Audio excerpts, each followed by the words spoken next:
Bago tuluyang sumalang si Goro ay tinanong muna ni Mr. Yamada kung hindi ba sumasakit ang paa nito.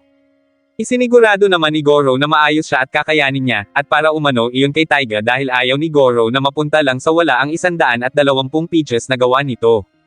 Hindi nagtagal ay sinimulan na ang game kung saan si Kimori na ang pamwesto bilang batter.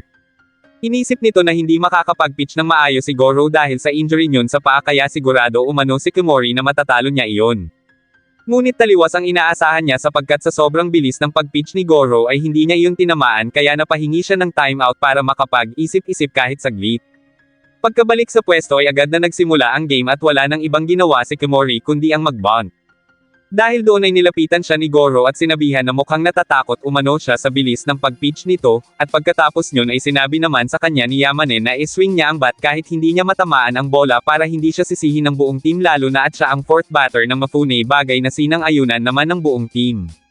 Nakinig si Kimori sa mga sinabi ng kanyang ka-team, pero bagamat tinatamaan nito ang bola ay puro foul naman iyon kaya sa huli ay na-strikeout din ito.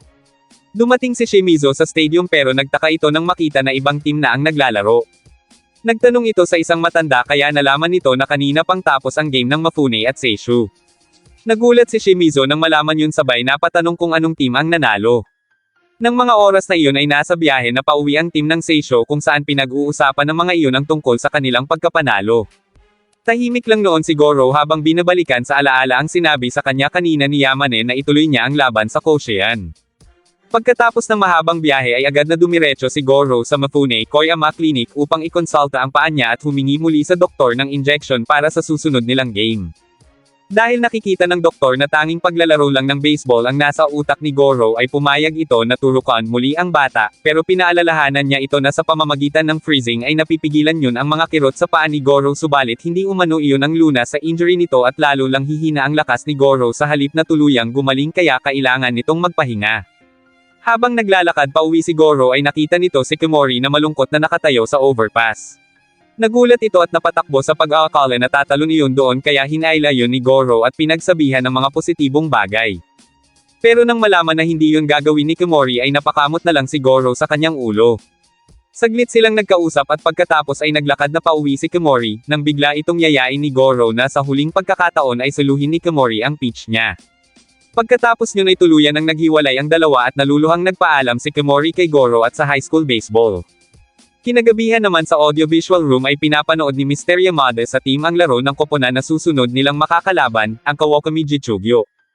Nang makita kung gaano kalakas ang team na iyon ay sinabi ni Fuji na mukhang doon na nagtatapos ang swerte nilang lahat, pero para kay Mr. Yamada ay nakadepende na lang ang lahat sa partisipasyon ni Taiga sa team na iyon. Kasabay nyon ay dumating si Taiga sa silid kaya ang lahat ay napatingin dito, pero laking gulat nila nang malaman na nabali ang palasingsingan ni Taiga dahil sa pagsalo ng bola na walang gloves ang kamay. Nang mga oras ding iyon, pumunta si Goro sa stadium kung saan sana gaganapin ang laro ng Keido subalit hindi yun natuloy dahil sa malakas na pagbuhos ng ulan. Nang mapatingin si Goro sa listahan ng mga makakalaban pa nila bago makarating ng Keido game ay bigla nitong narinig ang pangalan ni Toshi. Tinawag niya ito para kumustahin, pero naiabangan siya kay Toshi nang sabihin nito na sana ay galingan niya sa paglalaro para magkita sila sa semifinals. Pagkaalis ni Toshi ay nabitawan ni Goro ang hawak niyang payong dahil sa sobrang inis, habang napag-usapan naman siya ng mga iyon pero sinaway ang mga ito ni Igashira at sinabing huwag nang pag-usapan ang talunan na si Goro. Kinagabihan, walang tigil si Goro sa pag-insayo lalo na at nalaman nito na hindi na kayang mag-pitch ni Taiga, kaya iniisip umano ni Mr. Yamada na ipasuspende na ang game nila. Dahil ayaw ni Goro na mangyari iyon ay ipinasabi ni Goro sa kanilang coach na huwag intindihin ang injury niya sa paa dahil gagawin umano niya ang lahat kung kinakailangan. Makalipas ang ilang araw ay pumunta sina Shigino at Momoko sa stadium kung saan gaganapin ang laban ni Goro. Pagkarating doon ay nakita si Shigino ng dati niyang kasama sa team na si Katsuragi na ngayon ay nagtatrabahong scout para sa Ocean's Editorial Department. Nagkausap sila at nagulat si Katsuragi nang malaman na anak ni Shigino si Goro. Habang nagaganap naman ang laro ay iniisip ni Mr. Yamada ang tungkol sa inamin ni Goro nung nakaraan na nagpapa-inject ito ng freezing solution para makapaglaro. Doon niya napatunayan kung gaano kaambisyoso si Goro kaya hinayaan niya na ito na ituloy ang game. Kasabay nyo na inoobserbahan naman ni Katsuragi si Goro sa paglalaro at namamangha itong makita kung gaano iyon kagaling. Maaga namang umalis ang mag-asawa dahil para kay Shigino ay hindi pa naman iyon ang huling beses na mapapanood nilang maglaro si Goro, sapagkat sa nakikita nito ay walang sino man ang makakapigil kay Goro na abutin ang pangarap nyon. Maya-maya pa ay natapos na ang game kaya agad na ibinalita ni Katsuragi sa nakatataas ang tungkol sa pambihirang galing ni Goro dahil iyon umano ang nagpapanalo sa buong game, at kung titingnan umano ay parang hindi iyon nahirapan sa Jitsugyo. Dagdag pa ni Katsuragi na may isang baguhan na dumating na tiyak magiging idolo ng masa, at sa performance umano yun kanina, sa palagay nito ay babaguhin ng mga baseball team ang mga line-up ng mga iyon. Kailangan umano nila ang isang tulad ni Goro sa Yokohama Blue Oceans, kaya kailangan nilang makuha si Goro. Nang sumunod na araw ay naging laman ng balita sa dyaryo ang pagkapanalo ni Goro at nakita iyon ng dati niyang kasamahan sa Little League na si Ryoko, na ngayon ay miyembro na rin ng isang baseball team. Sa opisina naman ay mas ipinakilala pa ni Katsuragi sa kanyang mga kasamahan ang pagkatao at ang galing ni Goro nang sa ganon ay makumbinsi niya ang mga ito na kunin si Goro kasabay ni Mayumura, at sigurado umano ito na magiging malakas ang team nila at wala nang makakatalo sa kanila. Ngunit hindi sumang-ayon ang mga iyon lalo na at anak yun ni Honda kaya magiging problema umano iyon sa kanila. Batid nila na hindi isang aksidente ang pagkamatay ni Honda 10 taon na ang nakakaraan. Kasalanan umano yun ng team nila dahil hindi nila iyon napatingnan sa doktor pagkatapos matamaan ng bola, kaya dapat umanong isipin ni Katsuragi ang kahihiyan na kailangan nilang harapin sa mga tao. At isa pa, kung kukunin nila si Goro ay iisipin umano ng mga tao na gagamitin lang nila iyon para makabawi sa pagkukulang nila kay Shigino. Gayunpaman, nanghihinayang pa rin si Katsuragi kung mapupunta si Goro sa ibang team pero wala na umanong pakialam ang kanilang boss dahil tapos na rin naman ang pagpili sa mga player na nominado na makasali sa team nila ngayong taon kaya wala nang nagawa pa si Katsuragi. Pagkatapos ng kanilang meeting ay umupo na lang muna si Katsuragi sa may lobby nang biglang dumating ang chief upang kausapin siya. Sinabi nito na kung susuko si Katsuragi ay mas mabuti pa na mag-resign na lang ito sa pagiging scout. Dapat umanong paniwalaan ni Katsuragi ang damdamin nito, dahil kung hindi nito paniniwalaan ang nakita ay hindi nito magagampan ng mabuti ang trabaho. Dapat din talaga umanong gamitin ang damdamin at puso sa paghahanap ng baseball stars, at pangalawa lang dapat sa listahan ang pag-iisip ng team policies. Dagdag pa ng chief na naniniwala ito na magaling na player si Goro kaya kung susuko umano si Katsuragi ay siya na lang ang kukuha doon, kaya naman sinabi niyo na hindi siya susuko at hindi siya titigil hanggat hindi niya na ipapasok si Goro sa team nila. Habang naglalakad naman sina Fuji ay sinalubong ang mga ito ng isang lalaki para itanong kung nasaan si Goro dahil i-interviewin sana nito iyon. Sinabi ni Tiger na hindi nila kasama si Goro dahil umalis yun kasama si Tashiro para panoorin ang game ng makakalaban nila. Nang mga oras na iyon ay kakadating lang ng dalawa sa stadium kung saan gaganapin ang laro ng Koriyama at Fuzoko. Kasabay niyon ay naglalaro din ang Keido sa kabilang stadium na pinapanood naman ni Ayane. Hindi kasi makapaniwala ang dalaga na sinabihan ni Toshi si Goro nang hindi magaling kaya naroon ito para kumpirmahin mismo iyon kay Toshi. Pagkatapos ng game ay pinuntahan agad ni Ayane si Toshi sa locker room ng mga iyon at sa labas ng stadium sila nag-usap. Ngunit nang sasabihin na ni Ayane ang tungkol doon ay bigla namang dumating si Ryoko kaya naputol ang usapan ng dalawa. Habang nagkukumustahan ang dating magka-team ay napunta kay Goro ang usapan ng dalawa kaya nabanggit ni Toshi kay Ryoko na si Ayane ang manager ng team ni Goro. Sinabi rin ni Toshi ang tungkol sa pag-aalala nito sa injury ni Goro kaya doon na sinabi ni Ayane na hindi siya nagkamali sa pagtatanggol dito kay Goro sa paratang niyo na sinabihan umano ni Toshi si Goro na hindi magaling. Subalit natigilan si Ayane nang sabihin ni Toshi na sinabi niya talaga iyon, sapagkat sigurado umano si Toshi na matatalo ng mga ito ang Seishu.